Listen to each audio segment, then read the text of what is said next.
আমার কাছে ভালোবাসার মানে হলো এক আকাশ সমান ভালোবাসা। আমার কাছে ভালোবাসার মানে হচ্ছে দুজন দুজনকে সারাটা জীবন মৃত্যুর আগ পর্যন্ত আগলে রাখা। আমার কাছে ভালোবাসার মানে হচ্ছে কখনো ছেড়ে না যাওয়া। এখনকার ভালোবাসাগুলো এমন হয়ে গিয়েছে যে দেহের ভালোবাসা, কিন্তু আসলে না। দেহের ভালোবাসা না গড়ে মনের ভালোবাসা গড়ান, তাহলেই দেখবেন অনেক সুখী, অনেক লাখী একজন মানুষ হতে পারবেন। ভালোবাসাটা খুব অদ্ভুত, তাই না? ভালোবাসাটাকে ছোঁয়া যায় না, ধরা যায় না, কিন্তু এটাকে অনেক সুন্দরভাবে আমরা মন দিয়ে অনুভব করি। আর এটাকেই বলে ভালোবাসা। দুজন দুজনকে অনেক বেশি ভালোবাসে। এখানে কখনোই ভালোবাসাটা বোঝা যায় না। কখন বোঝা যায় জানেন?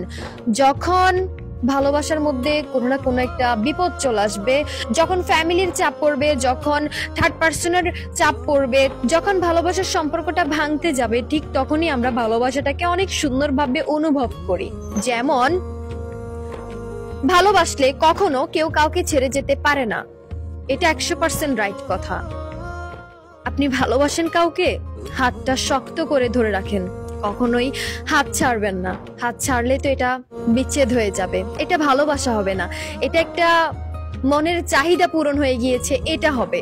কিন্তু আমি সবসময় সবাইকে বলবো যে ভালোবাসলে সবসময় হাতটা ধরে রাখার চেষ্টা করবেন, কখনোই ছেড়ে যাওয়ার চেষ্টাও করবেন না। এটুকুই বলবো আমি আপনার উদ্দেশ্যে, এবং কি আপনার কোশ্চেনের অ্যান্সার আমি এটুকুই করব। সো ধন্যবাদ।